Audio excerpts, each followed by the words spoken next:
104.7 IFM. Report! Nararanasan ngayon sa pampublikong pamilihan sa lungsod ng Dagupan ang bahagyang pagbaba sa presyo ng itlog. Nasa 6 pesos and 50 cents ang pinakamaliit na itlog habang nasa 9 pesos naman ang malaking size.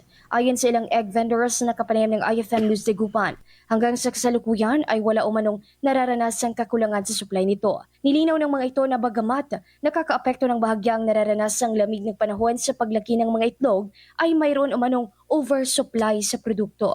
Samantala, ayon sa mga consumers, bagamat mataas pa ang presyo ng itlog ngayon, ay mas mainam na ito kung ikukumpara sa presyo noong mga nakaraang linggo. Mula rito sa IFM Dagupan, ito si Idol Ron Aracat, Tatak, IFM. IFM News. IFM News. IFM News.